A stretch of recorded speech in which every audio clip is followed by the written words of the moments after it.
اعوذ باللہ من الشیطان الرجیم بسم اللہ الرحمن الرحیم جند ما هنالک محزوم من الاحزاب کذبت قبلهم قوم نوح وعاد وفرعون ذو الاوتاد وثمود وقوم لوط واصحاب الایکة اولئک الاحزاب ان کل الا کذب الرسل فحق عقاب صدق اللہ العظیم۔ یہ بھی ایک لشکر ہے ان میں سے کہ جو اس سے پہلے ہلاک کیے جا چکے ہیں، ان کے قسمت میں بھی اب اسی طرح کی ہلاکت لکھی جا چکی ہے۔ اگلی آیتوں میں ذکر ہو رہا ہے جیسے قوم نوح، قوم ہود، اسی طریقے سے ذو الاوتاد، فرعون، ثمود اور قوم لوط، یہ سب ہلاک ہوئی ہیں۔ اسی طرح سے اب یہ قریش بھی جو ہے معلوم ہوتا ہے کہ اسی انجام سے دوچار ہونے کا فیصلہ کر چکے ہیں۔ کذبت قبلہم قوم نوح، جھٹلایا تھا ان سے پہلے قوم نوح نے اور عاد نے، وعاد وفرعون، اور فرعون ذو الاوتاد میخوں والا، کیونکہ ان کا لشکر بہت بڑا تھا، تو جب وہ لاؤ لشکر کے ساتھ چلتے تھے تو بہت سے گھوڑوں پر اور خچروں پر تو صرف وہ جو کھوٹے ہوتے ہیں کہ جن سے کہ خیمے گاڑے جاتے ہیں اس کے لیے، تو وہی لدے ہوئے ہوتے تھے۔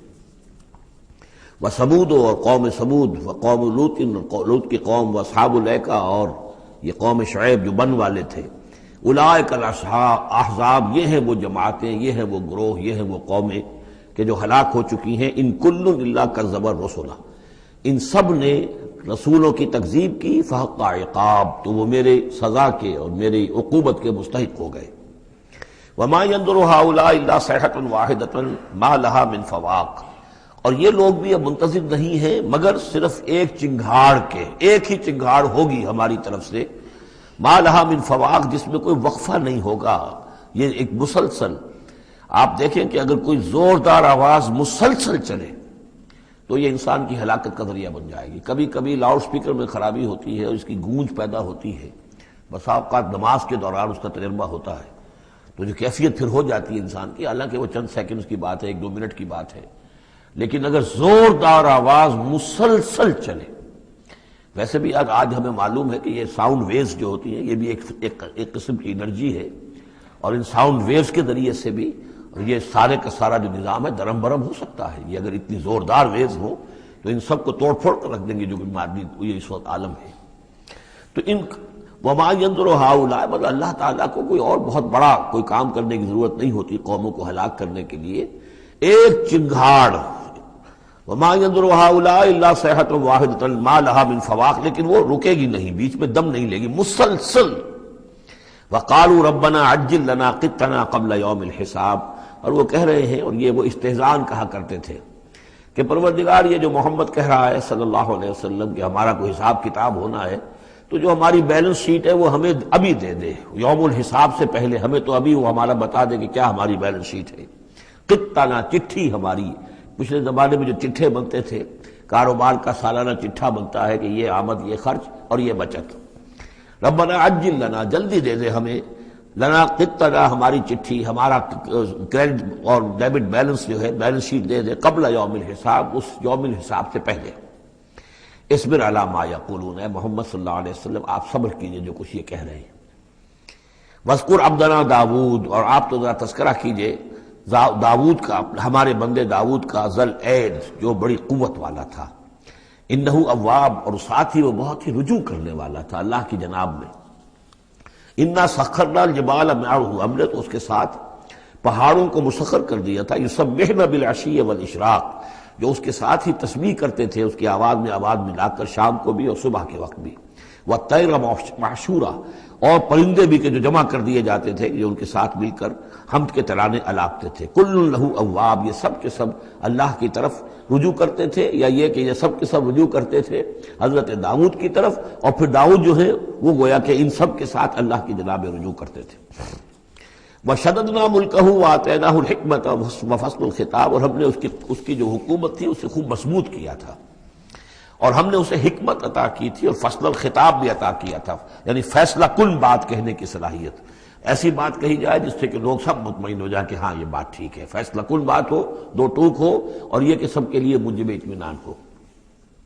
وَهَلْ أَتَاكَ نَبَأُ الْخَصْمِ، اب یہ جو 3-4 واقعات اس صورت میں آ رہے ہیں یہ مشکلات القرآن میں سے ہیں۔ اس کی وجہ یہ ہے کہ یہ ہیں واقعات، لیکن ان کی یہاں پہ صرف اشارے کنائے میں قرآن نے تذکرہ کیا ہے۔ ان کی تفصیل کے لیے اگر ہم رجوع کرتے ہیں تورات کی طرف تو وہاں ہمیں کچھ قصے ایسے ملتے ہیں کہ جو انبیاء کی شان سے پوری طرح مطابقت نہیں رکھتے. لہذا ایک بہت یوں سمجھیے کہ ایک ہمارے لیے شش و پنج کا مسئلہ ہے کہ مفسرین واقعہ تو اس طرح کا ہے، معلوم ہوتا ہے کہ کہیں کو خطا ہوئی ہے اور ہو جاتا ہے. آخر نبی اور رسول جو ہے وہ بھی سب اللہ کے بندے تھے اور اللہ تعالیٰ کی طرف سے خصوصی حفاظت ان کی ہوتی تھی. وہ معصوم ہوتے تھے بئی معنی یہ نہیں کہ ان کے اندر کوئی غلطی کا رجحان ہی کبھی پیدا نہیں ہو سکتا تھا. وہ تو اگر یہ رجحان ہی پیدا نہ ہوتا تو فرشتے ہوتے، پھر وہ انسان نہ رہتے. جب تک وہ انسان تھے تو اس رجحان کے پیدا ہونے کی نفی ہم نہیں کر سکتے، لیکن یہ کہ اللہ انہیں بچا لیتا تھا، روک لیتا تھا. تو وقت کے اوپر بچا لینا، روک لینا، جیسے حضور کے بارے میں آتا ہے کہ آپ اپنی وہ نوجوانی کے دور میں حضور فرماتے کہ 2 مرتبہ میں نے ارادہ کیا کہ وہ جو میلے ہوتے تھے جہاں پر کچھ وہ قصے کہانیاں ہوتی تھیں، وہاں پر فوش گوئی بھی ہوتی تھی، شاعر جو ہے وہ ایسے ایسے اپنے قصیدے سناتے تھے، اپنے معاشقوں کی تفاصیل بیان کرتے تھے. تو 2 مرتبہ حضور کہتے ہیں میں نے ارادہ کیا کہ میں بھی ان میں جاؤں، دیکھوں کیا ہوتا ہے، وہاں پہ میں بھی شریک ہوں. لیکن دونوں مرتبہ یہ ہوا کہ فاصلے پر ہوتا ہوگا، ظاہر بات ہے کہ عین مکے میں تو نہیں تھا وہ. تو جیسے عکاس کا بازار جو ہے وہ ذرا فاصلے پر لگتا تھا، تو راستے ہی میں کہیں تھوڑی دیر آرام کرنے کے لیے بیٹھے ہیں اور نیند آ گئی ہے، ساری رات سوتے رہے، صبح آنکھ کھلی ہے. تو اللہ تعالیٰ نے بچا لیا کہ وہاں جانے کی شکل ہی پیدا نہیں ہوئی. حالانکہ ابھی نبوت آپ کو، ویسے تو نبی پیدائشی نبی ہوتے ہیں، نبوت تو حضور فرماتے ہیں کہ مجھے مل چکی تھی جبکہ ابھی آدم کی روح جو ہے وہ ان کے جسد میں پھونکی نہیں گئی تھی. والآدم بین الروح والجسد، تو عالم ارواح میں بھی نبی کی روح جو ہے وہ تو اپنی اسی امتیازی شان کے ساتھ تھی. لیکن یہ کہ نبوت کا ظہور ہوا ہے جب آپ کی عمر 40 برس کی ہوئی ہے، لیکن اس سے پہلے بھی بچپن میں بھی اور لڑکپن میں بھی اور اس کے بعد آگے جو ہے جوانی اور نوجوانی میں بھی اللہ پوری طرح حفاظت کرتا ہے. لیکن حفاظت کا مطلب یہی ہے کہ کوئی غلط بات کا ارادہ اگر پیدا ہو بھی جائے کسی وجہ سے تو اللہ تعالیٰ ایسے انتظامات کر دیتا ہے کہ اس کی تکمیل کی نوبت نہیں آتی. اب یہ جو ایک واقعہ ہوا ہے حضرت داؤد علیہ السلام کا، اس کے پیچھے جو قصہ بیان کیا گیا ہے جو تورات میں ہے، وہ تو یہ ہے کہ ان کی بہت سی بیویاں تھیں. یہ جو تعدد ازدواج 4 کی پابندی تو حضور کی شریعت میں آ کر ہوئی ہے، ورنہ اس سے پہلے تو آپ کو معلوم ہے بادشاہ لوگ جو ہوتے تھے ان کے حرم ہوتے تھے بڑے بڑے. تو حضرت داؤد علیہ السلام کا بھی بڑا حرم تھا، بیویاں تھیں بہت سی. لیکن اسی اثنا میں انہیں کسی اور عورت کے بارے میں ان کے دل میں خیال پیدا ہو گیا، رغبت ہوئی، اس سے وہ شادی کرنے کی خواہش پیدا ہوئی اور وہ کسی شخص کے نکاح میں تھی. اس خیال کا دل میں آنا جو ہے بس اس کے اوپر ٹوکنے کے لیے کہ تم کیا سوچ رہے ہو، یہ غلط بات سوچ رہے ہو، اللہ تعالیٰ نے ایک شکل پیدا کر دی.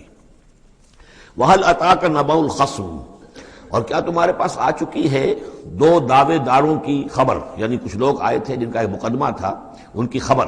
استصوروا المحراب، جبکہ انہوں نے دیوار پھلانگ کر محراب میں، حجرے میں جہاں حضرت داؤد علیہ السلام اللہ کی عبادت میں یاد میں مشغول تھے وہاں پہنچ گئے. پہرے داروں وغیرہ سے سب سے بچ کر فصیل کو یا دیوار جو تھی اس کو پھلانگ کر آ گئے. اس دخلوا علی داؤد، اب جب وہ وہاں وہ تنہا اللہ کی یاد میں تھے، انہوں نے دیکھا اللہ داؤد نے یہ 2 اشخاص آ گئے ہیں. ففزع منہم، تو وہ ڈرے ان سے کہ پتہ نہیں کس نیت سے آئے، کس ارادے سے آئے ہیں. 2 انسان ہیں. قالوا لا تخف، ان کا کہ آپ ڈریں نہیں. خصمان بغا بعضنا علی بعض، ہم 2 ہیں ایک دوسرے کے مقابلے کے فریق. خصم کہتے ہیں جو ایک دوسرے کے بالمقابل ہوں، مخالف. ہم 2 مخالف ہیں. بغا بعضنا علی بعض، ہم میں سے کسی نے دوسرے پر زیادتی کی ہے. فاحکم بیننا بالحق، تو ہمارے مابین حق کے ساتھ فیصلہ کیجیے. ولا تشتت، اور دیکھیے اسے ٹالیے نہیں. آپ کہیں کہ کل آنا پرسوں آنا، یہ نہیں، یہ معاملہ ہمارا بڑا ایمرجنسی والا ہے، فوری طور پر ہم چاہتے ہیں کہ آپ ہمیں بتائیں. واہدنا الی سواء الصراط، اور سواء الصراط، اور ہمیں پھر ہدایت دیجیے سیدھے راستے کی طرف کہ کیا کون سی شکل بہتر ہے، کون سا راستہ صحیح ہے. ان ھذا اخی، اب یہ جو مدعی تھا وہ کہہ رہا ہے یہ میرا بھائی ہے. لہ 99 نعجۃ، اس کے پاس 99 دمبیاں ہیں، یعنی اس کا جو ہے بہت بڑا جو ہے ریوڑ ہے اس کے پاس. ولی نعجۃ واحدہ، میری ایک ہی دمبی ہے. اصل میں اس تورات کے واقعے کو اگر ہم سمجھیں تو اس کا مطلب یہ ہے کہ ایک شخص کے پاس 99 بیویاں ہیں، میرے پاس صرف ایک بیوی ہے. فقال اکفلنیھا، اب وہ کہہ رہا ہے کہ یہ بھی مجھے دے دے. وعزنی فی الخطاب، اور اس نے مجھے دبا لیا ہے، یعنی دباؤ ڈال رہا ہے مجھ پر، پریشرائز کر رہا ہے. جو گفتگو کرتا ہے تو بڑے زوردار انداز میں کرتا ہے.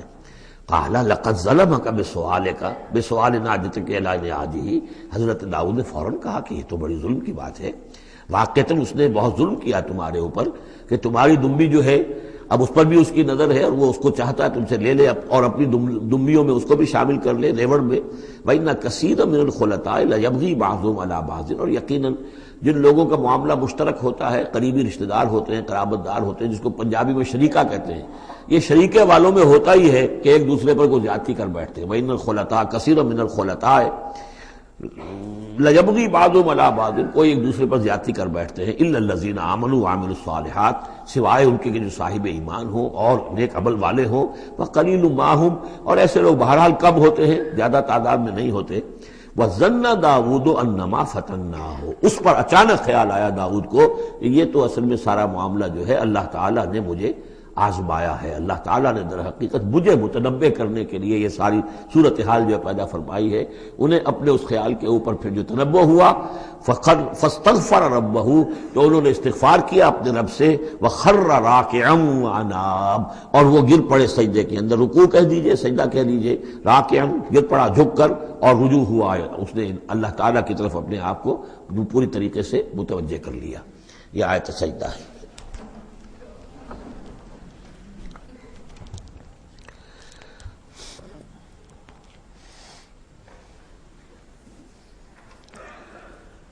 یہ جو بھی اسرائیلی روایت اس سلسلے میں آئی ہے، اس کے ضمن میں حضرت عبداللہ ابن عباس رضی اللہ تعالیٰ عنہ کا ایک اثر بھی موجود ہے اسی نوعیت کا، یعنی ان کا قول بھی موجود ہے. اب یہ نہیں کہا جا سکتا کہ وہ مرفوع انہوں نے سنا ہو حضور سے، یا یہ کہ وہ صرف جو ہے روایت انہوں نے یہود سے سنی ہو اور اسی کو بیان کر دیا ہو، واللہ عالم.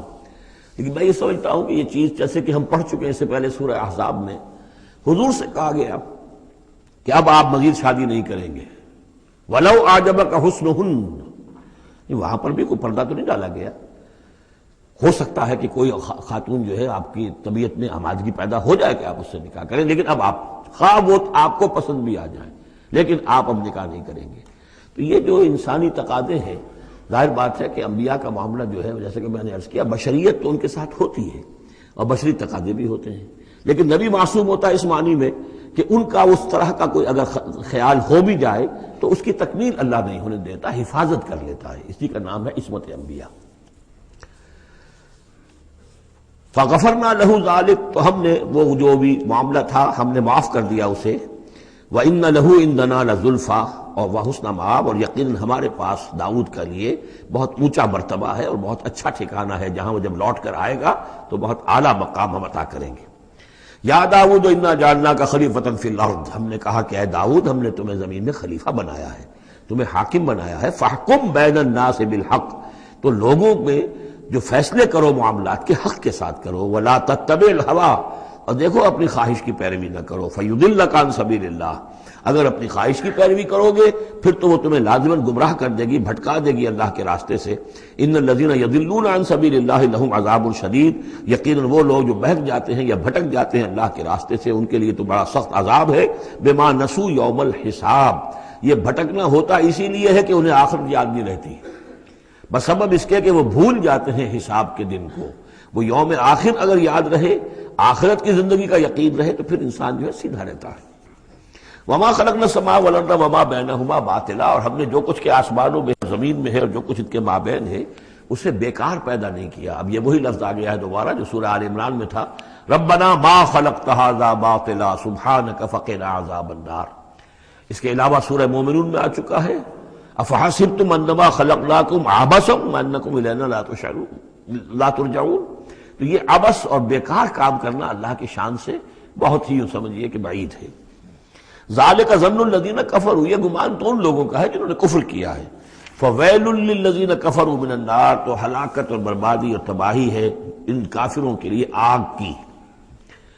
ام نجعل الذین آمنوا وعملوا الصالحات کالمفسدین فی الارض، ذرا یہ سوچیں کیا ہم ان لوگوں کو جو ایمان لائے اور جنہوں نے نیک عمل کیے بنا دیں گے ویسا جیسا کہ وہ لوگ ہیں کہ جنہوں نے زمین میں فساد مچایا. یعنی یہ سوچو کہ دنیا میں کچھ لوگ ہیں نیکوکار ہیں، بھلائی کے کام کر رہے ہیں، کچھ ہیں بدماش ہیں، شریر ہیں، بد امنی پیدا کرتے ہیں، لوٹ مار کرتے ہیں، لوگوں پر ظلم کرتے ہیں. تو اگر آخرت نہ ہو تو پھر تو بڑا ظلم ہو گیا. یہ نیکوکار تو گھاٹے میں رہ گئے، بدماش عیش میں رہے، جن کے لیے کوئی اسکروپلز نہیں ہے، کوئی اصول نہیں ہے، ان کے لیے نہ دیانت ہے نہ امانت ہے، کچھ نہیں ہے. جہاں داؤ لگ جائے، جہاں ہاتھ پڑ جائے وہ حاصل کرنے کے لیے تیار ہے، اپنی تمام خواہشات کی جو ہے وہ تکمیل کرنے کے لیے ہر دم جو ہے وہ تیار ہیں. دیکھتے نہیں جائز ہے کہ ناجائز ہے، تو وہ تو پھر نفع میں رہے. اگر کوئی آخرت نہیں ہے تو پھر نفع میں وہ رہے، گھاٹے میں یہ رہے. جو بیچارے بچ بچ کر چلتے ہیں، کسی کا دل نہ میں دکھا دوں، کسی کا حق نہ مار لوں، کسی پر زیادتی نہ کر بیٹھوں، میں حلال کھاؤں، جائز کھاؤں، محنت سے اور سچ بولوں، جھوٹ نہ بولوں، وہ تو پھر گھاٹے میں رہیں گے۔ آخرت ہونا لازمی ہے۔ اس کا تو مطلب یہ کہ پھر دنیا بیکار پیدا ہوئی۔ اگر آخرت نہیں ہے تو پھر انسانی زندگی کا، خصوصاً انسان میں جو اخلاقی حص ہم نے پیدا کی ہے، یہی تو ہے جو حیوان میں اور انسان کے درمیان بہت بڑا فرق ہے۔ ان کی جبلت ہے صرف، باقی کوئی اخلاقی حص ان کے اندر نہیں ہے، لیکن انسان کے اندر تو اخلاقی حص ہے، جبلت بھی ہے اور اخلاقی حص بھی ہے۔ تو اس اخلاقی حص کا نتیجہ کیا نکلا؟ الٹا نکل رہا ہے۔ تو نتیجتاً دلوش ہونا چاہیے۔ ام نجعل الذین آمنوا وعملوا الصالحات کالمفسدین فی الارض ام نجعل المتقین کالفجار، کیا ہم اپنے متقی بندوں کو برابر کر دیں گے ان فاجروں اور فاسقوں کی؟ کتاب انزلناہ الیک مبارک، یہ کتاب ہے قرآن جو اے نبی ہم نے آپ پر نازل کی ہے، مبارک، بہت بابرکت ہے۔ یہ برکت کے لفظ کو یہاں سمجھ لیجئے۔ برکہ عربی زبان میں کہتے ہیں کسی شے میں سے اس کے خیر کو نکالنے والی شے، وہ برکت ہے۔ کوئی شے پوٹینشلی آپ میں ہے، لیکن یہ کہ وہ ڈورمنٹ پڑی ہوئی ہے، سوئی ہوئی ہے، اور اس کو آپ ایکسپلائٹ نہیں کر رہے، استعمال نہیں کر رہے، آپ کو اس کا شعور بھی نہیں ہے، احساس بھی نہیں ہے۔ کوئی شے جو آپ کو اس کا احساس دلا دے، پھر آپ اپنی اس صلاحیت کو استعمال کریں، ایکسپلائٹ کریں، اسے بروئے کار لائیں، وہ شے برکت والی ہوئی۔ تو یہ لفظ آتا ہے قرآن مجید میں، یا تو بام مبارکہ، باران رحمت، بارش برستی ہے، زمین میں وہ پوٹینشل رویدگی موجود ہے، ڈورمنٹ ہے، بیج پڑے ہوئے ہیں، پانی آتا ہے، جذب ہوتا ہے، آسموسس شروع ہوتا ہے، پانی داخل ہوتا ہے بیج کے اندر، وہاں کو حرکت شروع ہوتی ہے، اب وہاں سے وہ جو رویدگی نکل رہی ہے اور وہ بیج جو ہے اس سے اب دو پتیاں نکلی ہیں، تو مام مبارکہ۔ اسی طرح یہ کتاب مبارک ہے، اس معنی میں کہ انسان کے اندر اللہ نے جو خیر ودیت کیا ہوا ہے، موجود ہے، اس کی روح میں ہے نور تجلی بھی اسی خاک میں پنہاں، غافل تو نرا صاحب ادراک نہیں ہے، وہ ہے تمہارے اندر، لیکن یہ کہ وہ ڈورمنٹ ہے، اس کو نکال کر برآمد کرنا، اس کو سامنے لانا، اس نیکی کو بروئے کار لانا، اس روح کی اور روحانیت جو ہے اس کی نشو و نما، اس کا پروان چڑھنا، یہ اس کتاب کا نتیجہ ہے۔ تو یہ کتاب مبارک ہے۔ کتاب انزلناہ الیک مبارک لیدبروا آیاتہ ولیتذکر اولو الالباب، یہ مبارک ہے، بابرکت ہے، تاکہ وہ تدبر کریں اس کی آیات پر، اور تاکہ جو ہوش مند لوگ ہیں وہ اس سے سبق حاصل کریں۔ وَوَهَبْنَا لِدَاوُودَ سلیمان، اور ہم نے داؤد کو سلیمان جیسا بیٹا عطا کیا، نعم العبد، بہت ہی اچھا بندہ تھا ہمارا، انہ اواب، اور یقیناً وہ بھی ہماری طرف رجوع کرتا رہتا تھا، ہماری طرف ہی رجوع رہتا تھا، توجہ رکھتا تھا، دھیان ہمارے ساتھ لگائے رکھتا تھا۔ اذ ورد علیہ بالعشی الصافنات الجیاد، جب یہ کہ شام کے وقت ان کے سامنے پیش کیے گئے، یعنی جیسے انہوں نے پہلے ہم پڑھ چکے ہیں کہ انہوں نے اپنی فوجوں کی انسپیکشن کی تھی، تو وہ فوجیں کہ جو انسانوں کی بھی تھی، جنوں کی بھی تھی، یوزعون، ان کی ریجیمنٹس بنائی گئی تھی، بٹالینز بنائی گئی تھی، اس میں پرندے بھی تھے۔ اسی طریقے سے اب جو گھوڑے رکھے ہوئے تھے جہاد کے لیے، ظاہر بات ہے کہ گھوڑے، کیولری جو ہے وہ تو اس زمانے میں اصل شے تھی، تو اس کو انہوں نے جو شام کے وقت انسپیکشن پریڈ کوئی ہوئی گھوڑوں کی، تو وَإِذْ عُرِضَ عَلَيْهِ بِالْعَشِيِّ الصَّافِنَاتُ الْجِيَادُ، کہ بہت ہی عمدہ، بہت اعلیٰ نسل والے، بہت عمدہ جو گھوڑے تھے، ان کو اس کے سامنے پیش کیے گئے، معائنہ کر رہے تھے حضرت سلیمان۔ فَقَالَ إِنِّي أَحْبَبْتُ حُبَّ الْخَيْرِ عَنْ ذِكْرِ رَبِّي، ہوا یہ کہ اس میں کچھ دیر ہو گئی، شام کا وقت تھا اور سورج جو ہے وہ غروب ہو گیا، عصر کی نماز ان کی قضا ہو گئی، جیسے کہ حضور کی عصر کی ایک نماز قضا ہوئی تھی غزوہ احزاب میں، اور اس پر حضور نے لعنت فرمائی تھی پھر کفار پر کہ ان کی وجہ سے ہماری آج عصر کی نماز، اور خاص طور پر جس کو صلاۃ الوسطیٰ عام طور پر چونکہ گمان ہے، وہ آج ہماری قضا ہو گئی، تو عصر کی نماز ان کی قضا ہو گئی۔ تو انہوں نے کہا کہ مجھے یہ جو حب الخیر، یہ خیر ہے نا، یہ گھوڑے جو ہیں یہ خیر ہے، دولت ہے، ایک آدمی کی بہت اچھی جو ہے پونجی ہے، اس کی محبت نے، انی احببت حب الخیر عن ذکر ربی، میں اس کی محبت میں اتنا مصروف ہو گیا، اتنا مشغول ہو گیا کہ اپنے رب کا ذکر جو ہے وہ بھول گیا۔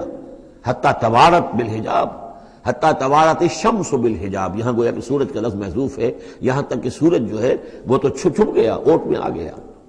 ردوہا علیہ، تو اس میں انہوں نے کہا کہ ذرا واپس لاؤ ان گھوڑوں کو۔ فطفق مسحا بالسوق والاعناق، تو اب وہ لگا تلوار مارنے ان کی گردنوں پر اور ان کے پیروں پر۔ اس کو سمجھنا چاہیے کہ غلبہ حال میں یہ کیفیت ہوئی. اس کی بھی تعویل کرنے کی بہت کوشش کی گئی کہ نہیں وہ تو پوچھنے کے لیے ان کی گردن گویا کہ اور ان کو چوم چاٹ رہے ہیں، تو انہوں نے جو ہاتھ چلائے تھے ان کی گردن اور جو ان کے پاؤں، جیسے کہ آدمی جب یعنی بہت ہی گھوڑا بہت اعلیٰ نسل کا ہو تو آپ ہاتھ پھیرتے ہیں اس کے اوپر، تو اس سے ایک اپنائیت کا سا احساس اس کے اندر بھی پیدا ہوتا ہے. تو یہ جو نہیں، یہ بات نہیں ہے، بات سیدھی وہی ہے کہ جو یعنی خام خواہ اس میں ضرورت نہیں ہے. جیسے کہ غلبہ حال کسی وقت ہو جاتا ہے، خام خواہ تعویل کی کیا ضرورت ہے. جیسے حضرت عمر کا معاملہ ہو گیا تھا کہ غزوہ احد میں تلوار پھینک کر بیٹھ گئے کہ اب جب محمد ہی قتل ہو گئے صلی اللہ علیہ وسلم تو اب اور کس کے لیے لڑنا ہے. حالانکہ لڑنا تو اللہ کے لیے تھا، محمد کے لیے تو نہیں لڑنا تھا. لیکن ایک کیفیت طبیعت ہوتی ہے ایک وقت میں احساسات اور جذبات کا ایسا غلبہ ہو جاتا ہے. وہی غلبہ ان پر ہوا ہے حضور کے انتقال کے وقت. وہ بھی تلوار کھینچ کے بیٹھ گئے تھے کہ جو شخص کہے گا کہ محمد کا انتقال ہو گیا گردن اڑا دوں گا. وہ تو پھر حضرت ابو بکر آئے ہیں، انہوں نے پھر آ کے خطبہ دیا ہے، اور خطبے میں وہ آیت بھی پڑھی ہے وما محمد الا رسول قد خلت من قبلہ الرسل افإن مات أو قتل انقلبتم على أعقابكم. اور ساتھ ہی پھر انہوں نے یہ خطبہ دیا کہ من كان يعبد محمدا فإن محمدا قد مات ومن كان يعبد الله فإن الله حي لا يموت. کوئی شخص اگر محمد کو پوجتا تھا، محمد کی عبادت کرتا تھا تو سن لے محمد کا انتقال ہو گیا. اور جو کوئی اللہ کو پوجتا تھا اور اللہ کی بندگی کرتا تھا اس کو جان لینا چاہیے اللہ پر کبھی موت واقع نہیں ہوگی، وہ زندہ رہنے والا ہے. تو یہ غلبہ حال کی ایک کیفیت ہے کہ اسی کیفیت میں کہ میری یہ نماز جو ہے یہ چھوٹ گئی ہے. بہرحال یہ دونوں میں نے آپ کے سامنے رکھ دیے ہیں. وَلَقَدْ فَتَنَّا سُلَيْمَانَ وَأَلْقَيْنَا عَلَىٰ كُرْسِيِّهِ جَسَدًا ثُمَّ أَنَابَ. اس معاملے میں تو ایک جو ہے یعنی مرفوع حدیث موجود ہے جس کا کہ اب ذکر ہو رہا ہے یہاں پر. حضرت سلیمان سے ایک اور بھی ایک موقع پر اسی طریقے کا کہ خطا کہہ دیجئے، جیسے کہ خطا حضور سے ہو گئی تھی. سورہ کہف میں ہم پڑھ چکے ہیں کہ جب سوال کیا گیا بتائیے کون ہیں اصحاب کہف، کون تھے، ان کا واقعہ کیا ہے، اور وہ ذوالقرنین کون. آپ کہتے ٹھیک ہے میں کل بتا دوں گا، اس لیے کہ روزانہ حضرت جبرائیل آتے تھے، میں پوچھ لوں گا اور مجھے جواب مل جائے گا، میں تمہیں دے دوں گا. لیکن کئی دن تک حضرت جبرائیل نہیں آئے. اب پھر دیکھیے کہ آپ کی جان جو ہے وہ ضیق میں آ گئی کہ نہیں آ گئی. لوگوں نے تالیاں پیٹ دی، بس چھٹی گم ہو گئی. کہاں اب تمہاری وہ وحی اور کہاں تمہارے پاس وہ ذریعہ علم. اس کے بعد پھر وحی نازل ہوئی تو ساتھ ہی وہ آیت بھی سورہ کہف میں نازل ہوئی وَلَا تَقُولَنَّ لِشَيْءٍ إِنِّي فَاعِلٌ ذَلِكَ غَدًا إِلَّا أَن يَشَاءَ اللَّهُ.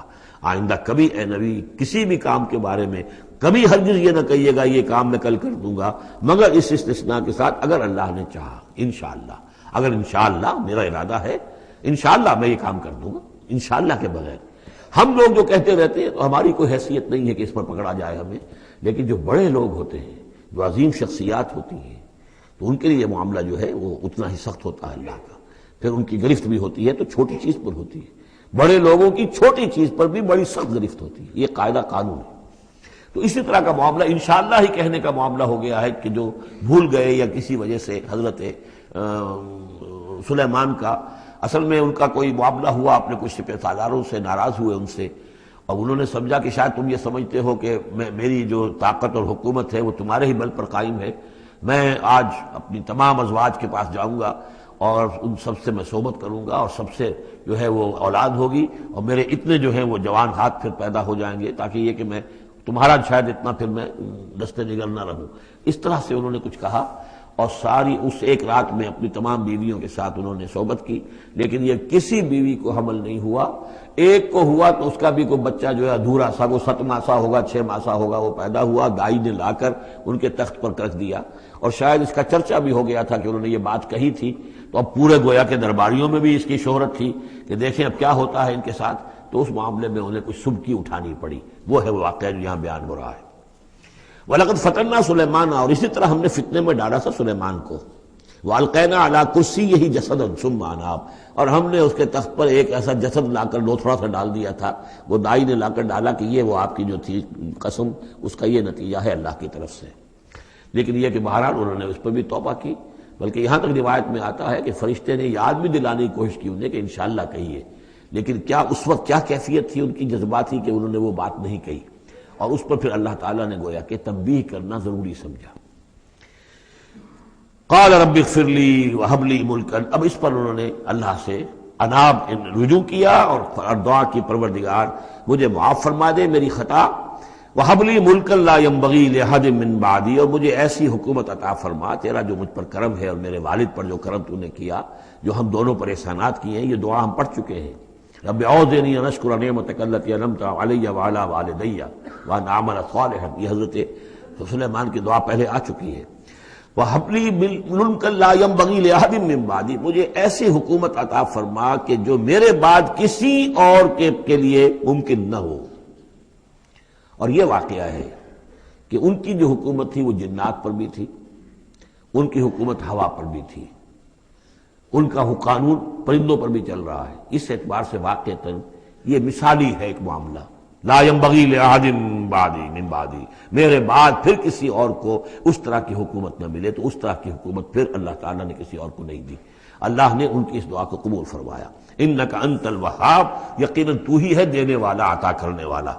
فسخرنا له الریح تجری بامرہ رخاء حیث اصاب، تو ہم نے ہوا کو بھی اس کے لیے مسخر کر دیا، اس کے حکم پر وہ چلتی تھی، اس کے حکم سے چلتی تھی بڑی ہی نرمی اور آہستگی کے ساتھ جہاں بھی وہ پہنچنا چاہتا تھا، یعنی ہوا کی ڈائریکشن بھی ان کے اختیار میں، اور وہ ہوا جو ہے پھر ان کے سفینوں کو لے کر سمندروں کے اندر بھی جدھر وہ جانا چاہتے تھے وہ آرام کے ساتھ لے کر جاتی تھی۔ وشیاطین کل بناء وغواص، اور ہم نے مسخر کر دیے تھے اس کے لیے وہ شیاطین یعنی جنات، کل بناء جو سب کے سب بنانے والے تھے، عمارتوں کے بنا، بنا کہتے ہیں معمار کو۔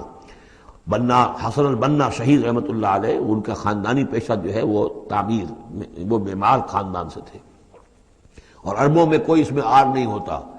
آپ سعودی عرب میں جائیں گے سقا، وہاں پہ کوئی صاحب ہوں گے جن کے جد امجد جو ہے وہ حرم کے اندر کہیں پانی پلاتے تھے لوگوں کو، ساقی کے کام کر، سقا، وہ اپنے نام کے ساتھ سقا لکھتے، انہیں کوئی وہ نہیں۔ خباز نان بائی خاندان چلا رہا ہے، خبازوں کا خاندان ہے، نان بائی ہے، تو کام کے اندر تو پیشے میں عیب نہیں رکھیے نہ فرحات کو نام، سیدھی سی بات ہے۔ تو وہ بنا، وہ ان کے لیے تھے معمار، وغواص، اور غوطہ خور، غوطہ کرنے والے، سمندروں میں غوطہ لگا کر اور وہاں سے موتی وغیرہ نکالنے والے، وآخرین مقررین فی الاسفاد، جو لوگ تو رہتے تھے، اور کچھ اور قوم ہوتی تھی کہ جو جکڑی ہوئی زنجیروں میں، یہ جنات کی طاقت جو ہے ایک نفری وہ ہوتی تھی جو رکھی رہتی تھی کہ جہاں ایمرجنسی میں ضرورت ہو تو پھر ان کو وہاں سے استعمال کیا جائے۔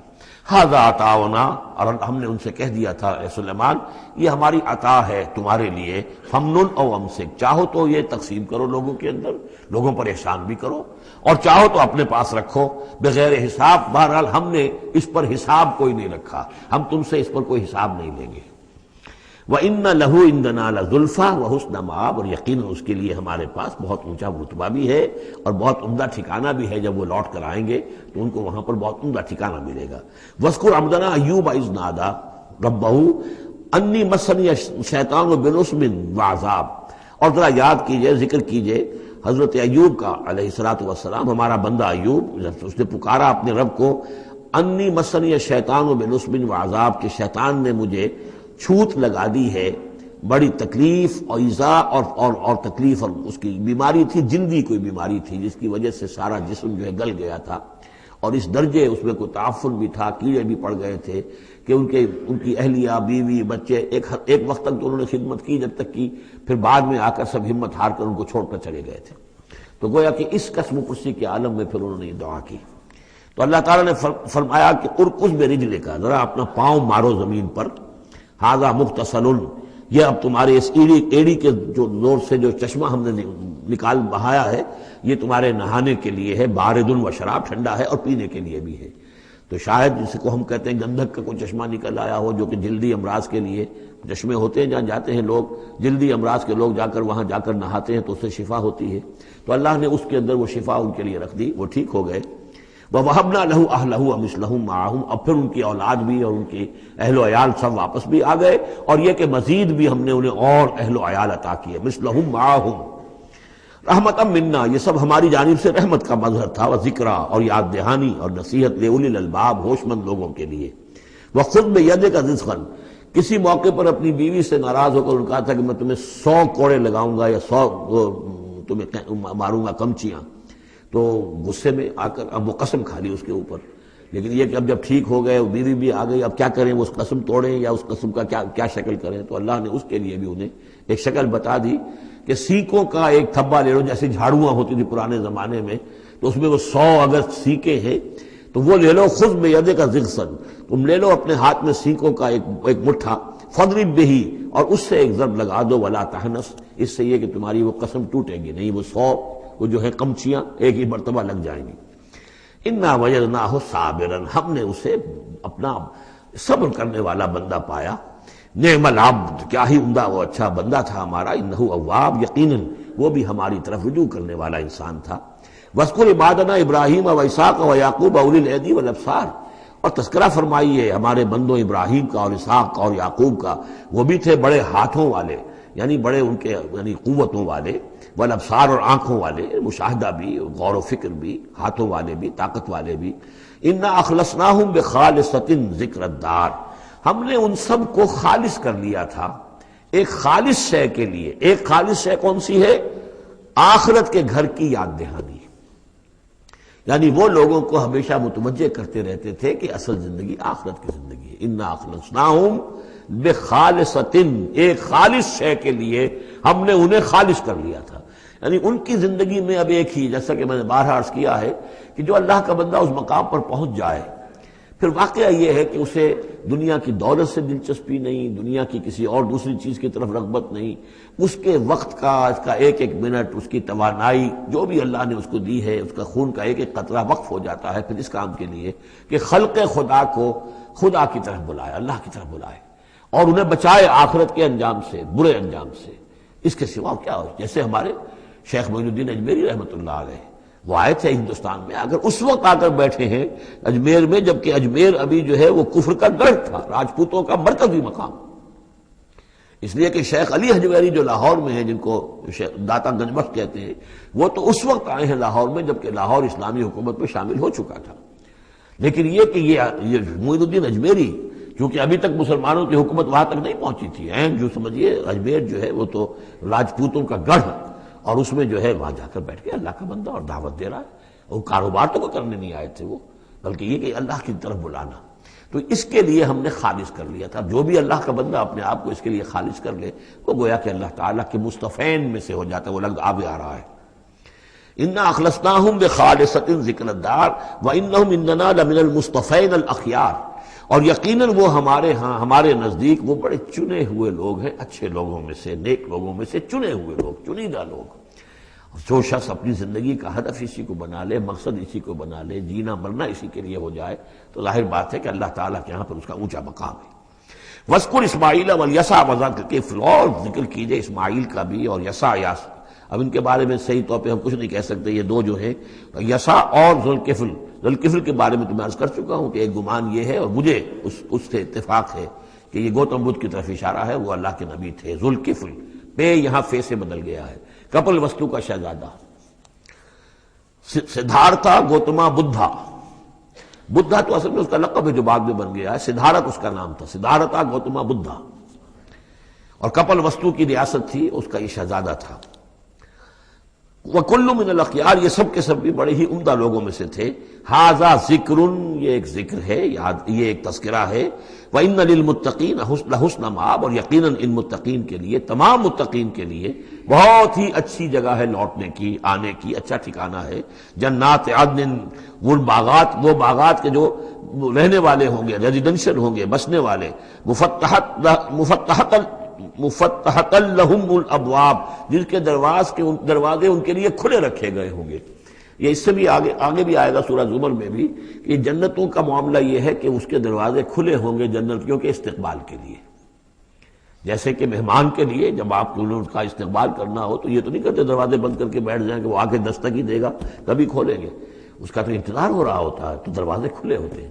لیکن جہنم کے بارے میں یہ آتا ہے کہ جب مجرم پہنچ جائے گا، جیسے جیل کا دروازہ ہوتا ہے، جب وہاں پہنچ جائے گا پھر وہ دروازے کھولے جائیں گے۔ یہ مضمون جو ہے سائملٹینیس کنٹراسٹ کی شکل میں جو ہے وہ آئے گا سورہ زمر میں۔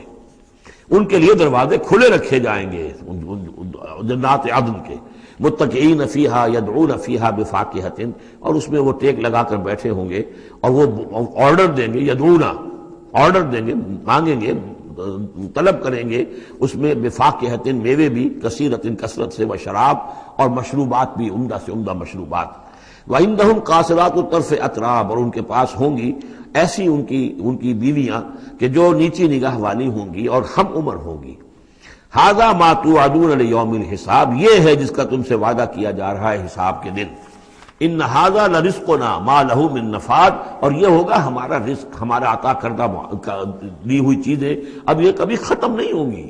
یہ نہ سمجھنا کہ یہ نعمتیں ختم ہو جائیں گی، یہ باقی رہیں گی ہمیشہ ہمیشہ۔ ھذا وان للطاغین لشر مآب، یہ تو ہے اہل جنت کا معاملہ، لیکن جو سرکش تھے، جو باغی تھے ہمارے، ان کے لیے ہے ایک برا لوٹنے کا مقام، بری جگہ، جہنم یصلونھا، جس میں وہ داخل ہوں گے، فبئس المہاد، اور وہ بہت ہی برا بچھونا ہوگا۔ ھذا فلیذوقوہ حمیم وغساق، اور کہہ دیا جائے گا یہ ہے اب وہ جس کا وعدہ تم سے کیا گیا تھا، فلیذوقوہ، اب وہ اس کو چکھیں۔ حمیم، جو کیا ہوگا وہاں گرم پانی ہوگا، غساق، زخموں کا دھون، جو زخموں کو صاف کرتے ہیں جس پانی سے، پھر اس میں پیپ ہے یا کچھ اور چیزیں ہیں کہ جس سے انسان کی طبیعت ابا کرتی ہے۔ وآخر من شکلہ ازواج، اور اسی طرح کی اور چیزیں بھی جو بھی ان کو دی جائیں گی کھانے اور پینے کے لیے، وہ اسی طرح کی چیزیں ہوں گی، گھناؤنی اور بد ذائقہ۔ ھذا فوج مقتحم معکم، اب وہ جو جہنم میں جو لوگ پڑے ہوئے پہلے سے، جب ایک قوم آئی پھر دوسری آئی، جو نئی قوم آئے گی تو پہلے والے جو ہے وہ کہیں گے اب تو پہلے یہاں مصیبت میں ہیں، جگہ بھی یہاں نہیں ہے، تنگی ہے، حبس بھی ہے، یہ بھی ہے، اب یہ ایک اور چلی آ رہی ہے فوج۔ ھذا فوج مقتحم معکم، ایک اور فوج آ رہی ہے کہ جو تمہارے اوپر دھسی چلی آ رہی ہے۔ لا مرحبا بہم، ان کے لیے کوئی کشادگی نہ ہو، کوئی مرحبا نہیں ان کے لیے۔ مرحبا یہ ان کے کہنے کا ایک وہ تھا، گریٹنگ کا، مرحبا یعنی آئیے آئیے، آپ کے لیے کشادگی ہے، ہر جگہ آپ کے لیے یہاں سہولت ہے۔ وہ کہیں گے لا مرحبا بہم، اب یہ نئے آنے والوں کے لیے یہ نئی انسٹالمنٹ آ رہی ہے جہنمیوں کی، یہاں کوئی ان کے لیے جگہ نہیں۔ انہم صالوا النار، یہ ہیں گھسے آنے والے آگ میں۔ قالوا بل انتم، وہ آنے والے کہیں گے نہیں تم، لا مرحبا بکم، تمہارے لیے نہ ہو کوئی کشادگی، تمہارے لیے کوئی مرحبا نہ ہو۔ انتم قدمتموہ لنا فبئس القرار، یہ تو تم لوگ ہو جنہوں نے یہ سارا سامان ہمارے لیے فراہم کیا ہے، تم ہم سے پہلی نسل ہو، تم نے وہ سارے جو ہے غلط طور طریقے ایجاد کیے تھے، تم نے وہ عقائد جو ہے وہ ہمیں سکھائے تھے، ہم تو تمہارے کرتوتوں کی وجہ سے، تمہاری پیروی کرنے کی وجہ سے یہاں تمہارے اس جہنم میں آئے ہیں۔ بل انتم قدمتموہ لنا فبئس القرار، تو یہ بہت ہی بری جگہ ہے رہنے کی، ٹھہرنے کی۔ قالوا ربنا من قدم لنا هذا فزده عذابا ضعفا في النار، اور وہ کہیں گے پروردگار جن لوگوں نے ہمارے لیے یہ چیزیں کی اور ہمیں ان راستوں پر ڈالا، اور ان کو تو اور عذاب دے، اضافہ کر ان کے عذاب میں، ضعفا، دگنا عذاب آگ کا۔ وقالوا ما لنا لا نرى رجالا كنا نعدهم من الاشرار، وہ کہیں گے یہ کیا بات ہے، ہم یہاں آپ لوگوں کے ساتھ کچھ لوگ تھے جنہیں ہم سمجھتے تھے بڑے گھٹیا لوگ، ان کی کوئی حیثیت نہیں تھی، کمی کاری لوگ تھے، وہ محمد پر ایمان لے آئے تھے صلی اللہ علیہ وسلم، وہ ہم تو ان کو استہزائی کرتے رہے، وہ یہاں نظر نہیں آ رہے آپ کے پاس، ظاہر بات ہے وہ تو جنت میں گئے، وہ یہاں تھوڑا ہی ہوں گے۔ تو وما لنا لا نرى رجالا، اور کیا ہوا ہے کہ ہم نہیں دیکھ رہے ان لوگوں کو، وہ یہاں نظر نہیں آ رہے کہ جن کو ہم كنا نعدهم من الاشرار، جنہیں ہم برے لوگ سمجھتے تھے۔ اتخذناہم سخریا، کیا ہم نے ان کو صرف ایسے ہی جو ہے ایک یعنی ہنسی ٹھٹا بنا لیا تھا، ام زاغت عنہم الابصار، یا ہماری نگاہیں جو ہیں ان سے کج ہو گئی ہیں، دیکھ نہیں پا رہی ہیں، ہم انہیں دیکھ نہیں پا رہے، ہماری نگاہیں جو ہیں ان سے چوک رہی ہیں۔ ان ذالک لحق تخاصم اہل النار، تمہیں یقین رکھنا چاہیے کہ یہ سب کچھ جو ہم بیان کر رہے ہیں حق ہے، یہی جھگڑا اور یہی جو ہے ان جہنمیوں کے مابین یہی تکرار ہوگی۔ قل انما انا منذر، کہہ دیجئے نبی کہ میں تو بس ایک منذر ہوں، خبردار کرنے والا۔ وما من الہ الا اللہ الواحد القہار، نہیں ہے کوئی الہ معبود سوائے ایک اللہ کے جو الواحد ہے، اکیلا ہے اور قہار ہے، پوری طرح چھایا ہوا ہے۔ رب السماوات والارض وما بینہما العزیز الغفار، وہ آسمانوں اور زمین کا رب ہے، مالک ہے، اور جو کچھ ان کے مابین ہے اس کا بھی العزیز ہے، زبردست، اور الغفار ہے، بخشنے والا۔ قل هو نبأ عظیم، میں نبی کہہ دیجئے یہ ایک بہت بڑی خبر ہے جو محمد لے کر آئے ہیں صلی اللہ علیہ وسلم۔ یہ وہی لفظ ہے کہ اس سے آخری پارہ شروع ہوتا ہے، اما یتساءلون عن النبأ العظیم الذی هم فیہ مختلفون کلا سیعلمون ثم کلا سیعلمون ھذا نبأ قل هو نبأ عظیم انتم عنہ معرضون، اور تم اس سے اعراض کر رہے ہو، بہت بڑی خبر ہے تمہارے لیے یہ بہت ہی فیصلہ کن بات ہے، لیکن یہ کہ تم اعراض کر رہے ہو ما کان لی من علم بالملأ الاعلی اذ یختصمون، اور مجھے کچھ معلوم نہیں ہے کہ ملأ اعلیٰ میں کیا اختلافات ہو رہے ہیں۔ یہ لفظ نوٹ کر لیجئے، اس کا ذکر سورہ زمر میں بھی آئے گا کہ فرشتوں کی آراء بھی مختلف ہوتی ہیں، اور وہ بھی کسی کی رائے ہوگی کہ اب عذاب بھیج دیا جانا چاہیے، کوئی سوچتا ہوگا کہ نہیں ابھی اور تاخیر ہونی چاہیے، تو اس طرح سے آپس میں کچھ گفتگو کرتے ہیں۔ ہوتا وہ ہے جو آخری فیصلہ اللہ کرتا ہے، لیکن ظاہر بات ہے کہ وہ بھی عاقل ہستیاں ہیں، تو ان کا بھی ان کے ہاں جو ہے وہ کوئی آراء ہوتی ہے، تو آراء کے اندر کبھی کبھی اختلاف بھی ہو جاتا ہے۔ ما کان لی من علم بالملأ الاعلی، میرے پاس کوئی علم نہیں ہے ملأ اعلیٰ میں فرشتے جو ہیں وہ کس کس چیز میں اختلاف کر رہے ہیں۔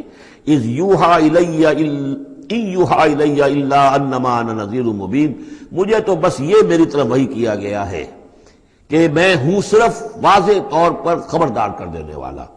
اذ قال ربک للملائکۃ انی خالق بشرا من طین، اب مصحف میں یہ آخری اور 7ویں مرتبہ یہ قصہ ابلیس و آدم آ رہا ہے، 7th time and the last time۔ جب کہا تھا آپ کے رب نے فرشتوں سے کہ میں بنانے والا ہوں ایک بشر من طین، ایک انسان بنانے والا ہوں مٹی سے، فَإِذَا سَوَّيْتُهُ، جب میں اس کی تخلیق مکمل کر لوں، درست کر دوں، ٹھیک ٹھیک بنا چکوں، نک سک سے درست کر دوں، اس کو فنیشنگ ٹچز دے دوں، تسویہ اس معنی میں آتا، تخلیق تسویہ۔ سبح اسم ربک الاعلی الذی خلق فسوی والذی قدر فہدی، تو تخلیق کے بعد تسویہ ہے، یہ وہاں انشاءاللہ اس پر تفصیل سے بات ہوگی۔ فَإِذَا سَوَّيْتُهُ، جب میں اسے پورا بنا لوں، وَنَفَخْتُ فِيهِ مِن رُوحِی، اور اس میں میں اپنی روح میں سے پھونک دوں، فَقَعُوا لَهُ سَاجِدِینَ، تو گر پڑنا اس کے سامنے سجدے میں۔ اب یہ روحی کو ضرور نوٹ کیجئے، اور فَإِذَا سَوَّيْتُهُ وَنَفَخْتُ فِيهِ مِن رُوحِی فَقَعُوا لَهُ سَاجِدِینَ، تو گویا کہ مسجود ملائک ہونا آدم کا اس روح ربانی کی بنیاد پر ہے۔ اس سے پہلے وہ آدم جو بھی کچھ ہے، جب تک یہ روح نہیں پھونکی گئی ہے اس وقت تک وہ مسجود نہیں ہے۔ اس کا رتبہ مقام جو بھی ہے وہ اس روح ربانی کی وجہ سے جو اس میں پھونکی گئی ہے۔ فسجد الملائکۃ کلھم اجمعون، یہ آیت جو کہ تو پہلے بھی آ چکی ہے، کس قدر زور ہے، سجدہ کیا تمام فرشتوں نے، سب کے سب نے جمع ہو کر، اکٹھے ہو کر، الا ابلیس، نہیں کیا ابلیس نے، استکبر وکان من الکافرین، اس نے استکبار کیا، گھمنڈ کیا، اور وہ کافروں میں سے ہو گیا یا کافروں میں سے تھا، پہلے ہی سے اس میں کفر تھا، چھپا ہوا تھا، تکبر تھا، چھپا ہوا تھا، اب وہ کفر اور تکبر جو وہ سامنے آ گیا، جیسے منافقین کا نفاق غزوہ احزاب کے موقع پر ان کی زبانوں پر آ گیا۔ قال یا ابلیس ما منعک ان تسجد لما خلقت بیدی، اور کہا اللہ نے اے ابلیس کیا ہوا تجھے، کس چیز نے منع کیا، کس چیز نے روکا کہ تو سجدہ نہ کرے اس کو جسے میں نے اپنے دونوں ہاتھوں سے بنایا ہے۔ اب یہ یدیہ جو ہے یہ خاص طور پر قابل غور ہے، دونوں ہاتھوں سے بنانے سے کیا مراد ہے؟ یا تو قرآن میں ایدی بھی آتا ہے، اپنے ہاتھوں سے، ایدی نہ، تو وہ تخلیق جو ہم نے ان کے لیے جو بنائے ہیں، چوپائے بنائے اپنے ہاتھوں سے بنائے ہیں، ہم لہا مالکون، یہ سورہ یاسین میں آ چکی، لیکن دونوں ہاتھوں سے بنانا میرے نزدیک اس کا مطلب یہ ہے کہ دو عالم جو ہیں، عالم خلق اور عالم امر، ان دونوں کو اللہ نے جمع کیا ہے آدم میں اور انسان میں۔ ایک ہی ہستی ہے اللہ، الا لہ الخلق والامر، خلق اور امر دونوں اسی کے ہیں، یہ دونوں عالم اسی کے تسلط میں ہے، اسی کی حکومت قائم ہے، امر پر بھی، عالم امر اور عالم خلق پر بھی۔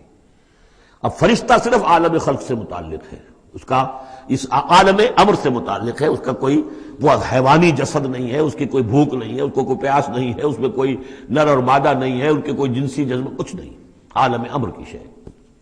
باقی یہ جنات ہیں، ان کے اندر یہ سارا عالم خلق کی شے، ان میں روح کا سوال ہی نہیں۔ باقی جتنے بھی حیوانات ہیں ارضی، یہ عالم خلق کی شے ہے۔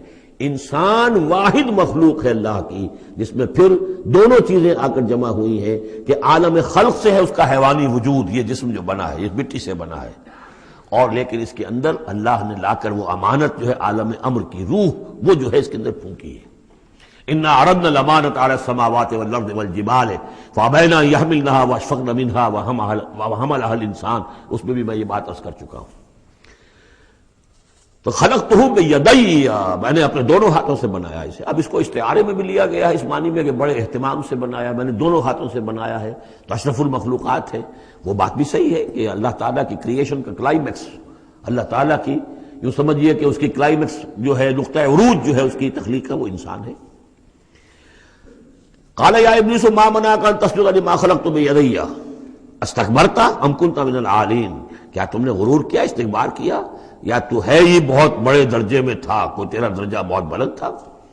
قال انا خیر من، اس نے کہا صحیح ہے بات، اے اللہ میں اس سے بہتر ہوں۔ اس کے سامنے روح ہے ہی نہیں، اس کے سامنے صرف آدم کا جسد خاکی ہے، حیوانی ہے، تو جھوٹ نہیں کہہ رہا اس کے اعتبار سے، اس کے مشاہدے کے اعتبار سے بات صحیح ہے کہ یہ تو مجھ سے کم تر ہے۔ خلقتنی من نار وخلقتہ من طین، مجھے تو نے بنایا آگ سے، اس کو بنایا مٹی سے۔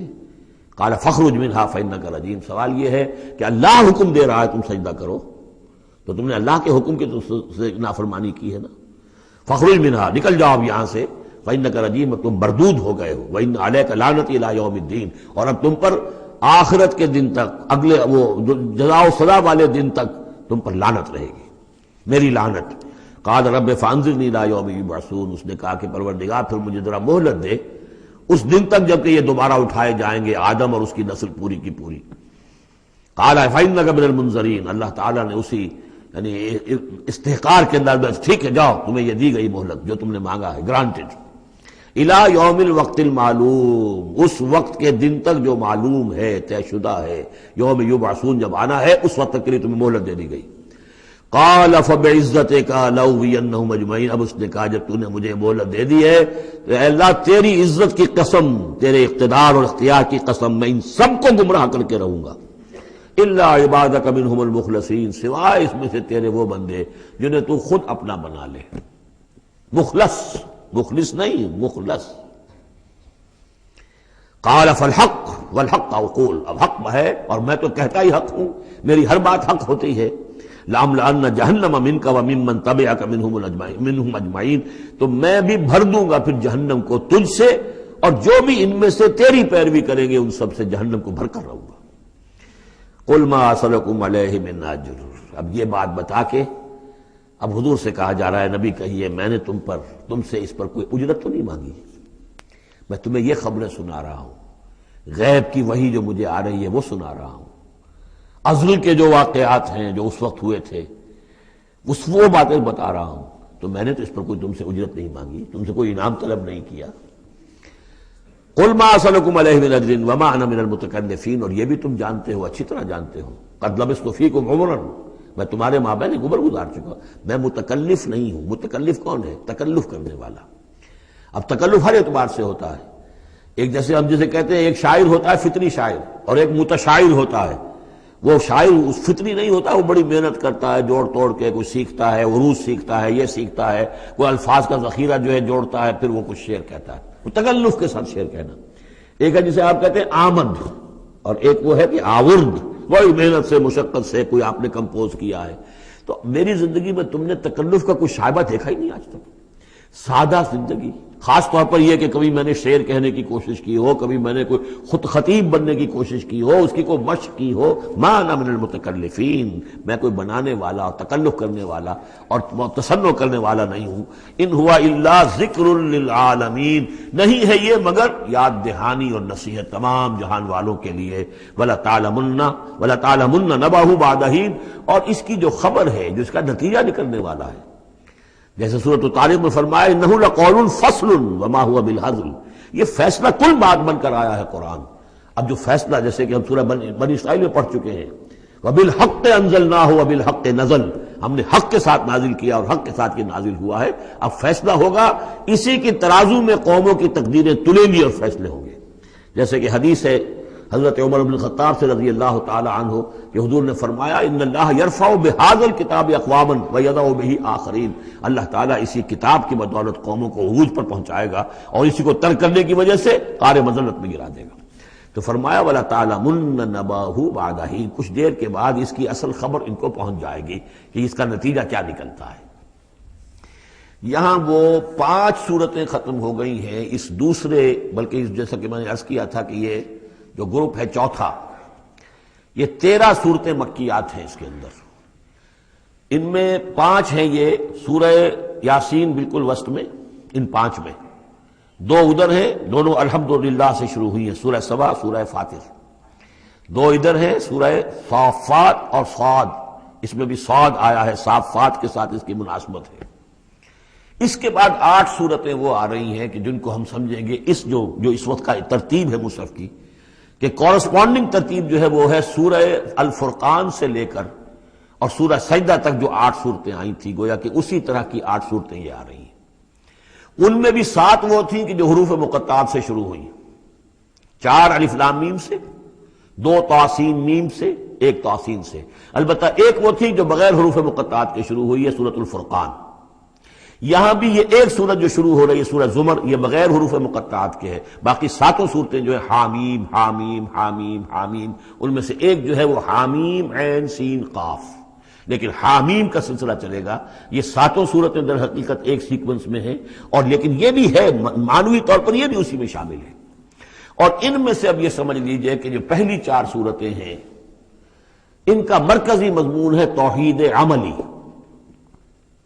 ایک ہے توحید عقیدے کی توحید، اللہ کو ایک ماننا اکیلا، لا ضد لہ ولا ضد لہ ولا مثل لہ ولا مثال لہ ولا مثیل لہ، اس کے جیسا کوئی نہیں ہے، نہ صفات کے اعتبار سے نہ ذات میں کوئی اس کا کفر نہیں ہے، لم یلد ولم یولد، یہ سب کیا ہے؟ یہ عقیدہ ہے۔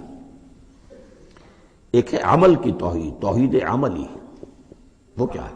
عمل کی توحید کیا ہے؟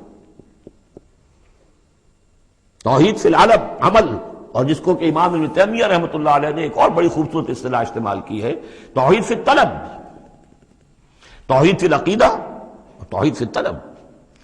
وہ طلب جو ہم پڑھ چکے ہیں سورہ حج میں، ضعف الطالب والمطلوب، یہ طالب و مطلوب کا جو ریلیشن شپ ہے، ہر انسان کا کوئی نہ کوئی مطلوب ہے، کوئی آئیڈیل ہے، کوئی آدرش ہے، کسی کے لیے وہ جی رہا ہے، کسی مقصد کے لیے۔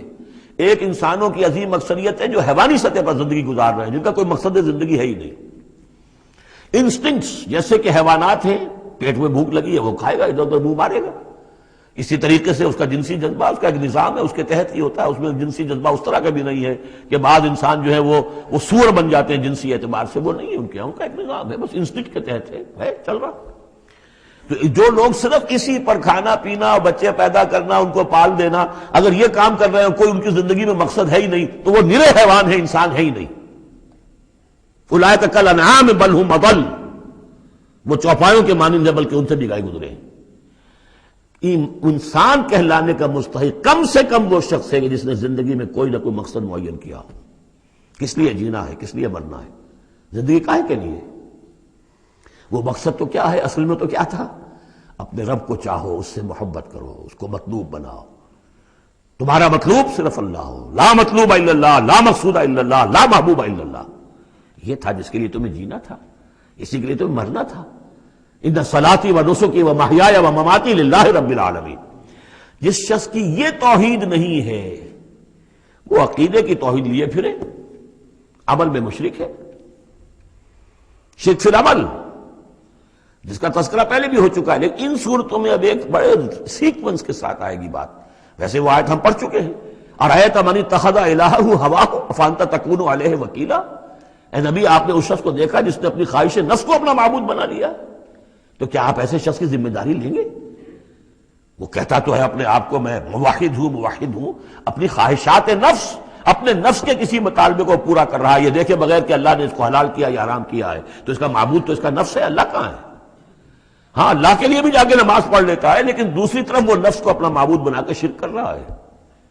کہتا ہے لا الہ الا اللہ، تعویذ کو وہ اس کے جو ہے باقاعدہ تسبیح کر رہا ہے، ضربے لگا رہا ہے، جبکہ اس کا معبود اس کا نفس ہے۔ اسی طریقے سے حدیث میں آیا تعیس عبد الدینار و عبد الدرہم، ہلاک ہو جائے یا ہلاک ہو گیا درہم و دینار کا بندہ۔ نام عبد الرحمن ہے، حقیقت میں عبد الدینار ہے، اس لیے کہ دینار کے لیے حلال اور حرام کی ساری اس نے تقسیم ختم کر دی ہے۔ ڈالر آئے، پیٹرو ڈالر آئے، کچھ اور آئے، دولت آئے، چاہے حلال سے آئے، حرام سے آئے، جائز سے آئے، ناجائز سے آئے، یہ تو پھر معبود کون ہوا؟ دولت۔ ہندو میں اور آپ میں فرق کیا ہے؟ ہندو نے دولت کی دیوی بھی بنا کر ایک رکھ لی ہے، وہ لکشمی بائی ہے ان کی، اس کو پوجتے ہیں، دنڈوت کرتے ہیں، اس کی کرپا ہو جائے گی تو دولت ہو جائے گی۔ ہم نے کہا ہٹاؤ اس تکلف کو، اس لکشمی بائی کو ہٹاؤ، سیدھے دولت کو پوجو، تو دولت کے پجاری تو ہم ہیں۔ یہ جو توحید ہے، توحید عملی، اس کا جو پہلا نقطہ ہے اللہ کی بندگی کی توحید، توحید فی العبادت، بندگی صرف اللہ کی ہو، یعنی کل کی کل اطاعت اس کے لیے ہو، باقی اطاعت اس کی اطاعت کے تابع ہو۔ باپ کا حکم مانو، ہاں، جو شریعت کے خلاف نہ ہو مانو، ماں کا مانو، استاد کا مانو، حاکم کا مانو، جو حکم اللہ کے حکم کے منافی نہ ہو۔ لا طاعت لمخلوق فی معصیت الخالق، مخلوق میں سے کسی کی اطاعت نہیں ہوگی جس سے کہ خالق کی معصیت لازم آ رہی ہو۔ اگر یہ نہیں ہے اور مخلوق میں سے کسی کی بھی اطاعت آپ نے قبول کر لی ہے جس میں کہ خالق کی معصیت آ رہی ہے تو یہ شرک ہے، چاہے وہ مخلوق آپ کا اپنا نفس ہو، چاہے وہ کوئی حکام ہو، چاہے وہ کوئی اور ادارہ ہو، کوئی بھی ہو، وہ سب طاغوت ہیں۔ تو پہلی یہ سورہ زمر ہے، اس میں آپ دیکھیں گے کس تکرار کے ساتھ بات آ رہی ہے، اللہ کی بندگی، لیکن اس کے لیے اپنی اطاعت کو خالص کرتے ہوئے بندگی۔ چند آیتیں اس کی ہم پڑھ لیتے ہیں، ویسے یہ کہ وقت بہت کم ہے۔ بسم اللہ الرحمن الرحیم، تنزیل الکتاب من اللہ العزیز الحکیم۔ اگلی صورت شروع ہوگی تنزیل الکتاب من اللہ العزیز العلیم، صرف اتنا فرق ہوگا، یہ دونوں صورتیں جوڑے کی ہیں، آپس میں جوڑا ہے، حکیم اور علیم کا فرق ہے صرف۔ تنزیل الکتاب من اللہ العزیز الحکیم، تنزیل الکتاب من اللہ العزیز العلیم۔ اور یہاں حامیم نہیں ہے، وہاں سے حامیم شروع ہو جائے گا، جیسے سورۃ الفرقان بغیر حروف مقطعات کے ہے، باقی ساتوں صورتیں جو تھیں وہ ہم گن چکے ہیں وہ حروف مقطعات سے۔ اس کتاب کا اتارا جانا ہے اس اللہ کی طرف سے جو العزیز ہے، زبردست ہے، اور الحکیم ہے، کمال حکمت والا۔ انا انزلنا الیک الکتاب بالحق، اے محمد ہم نے آپ پر یہ کتاب اتاری ہے حق کے ساتھ۔ فاعبد اللہ مخلصا لہ الدین، بس بندگی کرو اللہ کی، اس کے لیے اپنی اطاعت کو خالص کرتے ہو۔ بندگی ہو رہی ہے، نمازیں پڑھی جا رہی ہیں، عمرے ہو رہے ہیں، حج ہو رہے ہیں، یہ ہو رہا ہے، وہ ہو رہا ہے، اور طاغوت کی اطاعت بھی ہو رہی ہے، حرام خوری بھی ہو رہی ہے، جو کچھ سارا کچھ چل رہا ہے ہماری زندگیوں کے اندر، سودی لین دین بھی ہو رہا ہے، وہ سب کیا ہے؟ یہ تو خالص بندگی تو نہ ہوئی اللہ کی، یہ تو بڑی پالیوٹڈ ہے، اس کے اندر تو بڑی بڑی گندگیاں شامل ہیں۔ فاعبد اللہ مخلصا لہ الدین، اس کے لیے اپنی اطاعت کو خالص کرتے ہو۔ الا للہ الدین الخالص، آگاہ ہو جاؤ، اللہ کے ہاں قبول ہے صرف وہ اطاعت جو خالص ہو۔ کچھ آدھی اللہ کی آدھی کسی اور کی، دفع کرو، وہ آدھی یہ بھی اسی کو دے دو۔ اللہ بہت غیور ہے، وہ قبول نہیں کرتا۔ میرا بننا ہے تو پورے میرے بنو۔ یا ایھا الذین آمنوا ادخلوا فی السلم کافہ، اسلام میں داخل ہونا پورے کے پورے آنا پڑے گا۔ اور اگر تم نے یہ کیا، افتؤمنون ببعض الکتاب وتکفرون ببعض، ہماری کتاب کے ایک حصوں کو مانا، ہماری شریعت کے بعض احکام کو مانا اور بعض کو ٹھکرا دیا، پاؤں تلے رون دیا۔ فما جزاء من يفعل ذلك منكم الا خزي في الحیاۃ الدنیا ویوم القیامۃ یردون الی اشد العذاب۔ تو جو لوگ یہ طرز عمل اختیار کریں گے ان کی سزا اس کے سوا کچھ نہیں کہ دنیا کی زندگی میں ذلیل و خوار کر دیے جائیں اور قیامت کے دن شدید ترین عذاب میں جھونک دیے جائیں۔ تو دنیا کی رسوائی تو ہمارے سامنے، ہمارے ماتھے پر لکھی ہوئی ہے۔ 150 کروڑ یا 130 کروڑ دنیا میں ہوتے ہوئے عزت نام کی کوئی شے ہمارے پاس نہیں۔ جو بھی بین الاقوامی معاملات ہیں ان میں کوئی ہم سے کوئی رائے لیتا ہی نہیں۔ الا للہ الدین الخالص، آگاہ ہو جاؤ کہ اللہ کے ہاں مقبول اگر ہوگا تو دین خالص۔ والذین اتخذوا من دونہ اولیاء، اور وہ لوگ جنہوں نے اللہ کے سوا کچھ اور کو اولیاء بنایا ہوا ہے، ما نعبدہم الا لیقربونا الی اللہ زلفیٰ، اور کہتے ہیں ہم نہیں ان کو نہیں پوچھتے، ہم تو اصل میں اللہ ہی کو پوچھتے ہیں، ان کو صرف اس لیے پوچھتے ہیں کہ یہ ہمیں اللہ سے قریب کر دیں گے، یہ وسیلے ہیں، ان کے ذریعے سے ہم اللہ کے قریب ہو جائیں گے، اس لیے پوچھتے ہیں۔ ان اللہ یحکم بینہم فیما ہم فیہ یختلفون، یقیناً اللہ تعالیٰ فیصلہ کر دے گا ان کے مابین ان تمام چیزوں میں جن میں یہ اختلاف کر رہے ہیں۔ ان اللہ لا یہدی من ہوا کاذب کفار، اللہ تعالیٰ ہرگز ہدایت نہیں دیتا ان کو جو جھوٹے ہوں اور ناشکرے ہوں، کفار۔ لو اراد اللہ ان یتخذ ولدا لاصطفى مما یخلق ما یشاء سبحانہ، اگر اللہ کا واقعی ارادہ ہوتا کہ وہ کسی کو اولاد بنائے تو ٹھیک ہے، اپنے جو مخلوق ہے ان میں سے جس کو چاہتا چن لیتا، لیکن اس کے ہاں اولاد کا تو تصور نہیں ہے، اس کی اولاد کوئی ہے ہی نہیں، ایک خالق ہے، باقی سب مخلوق ہیں، تو فرشتے بھی مخلوق ہیں، تو اللہ کو ضرورت کیا پڑی ہے کسی کو اپنا بیٹا بنانے کی یا بیٹی بنانے کی؟ سبحانہ وہ پاک ہے، هو اللہ الواحد القہار وہ تو اللہ ہے، اکیلا ہے، قہار ہے، اور خود چھایا ہوا ہے کل کائنات کے اوپر، کل تخلیق، کل مخلوقات کے اوپر اس کی حکومت قائم ہے۔ بارک اللہ لی ولکم فی القرآن العظیم ونفعنی وإیاکم بالآیات والذکر الحکیم۔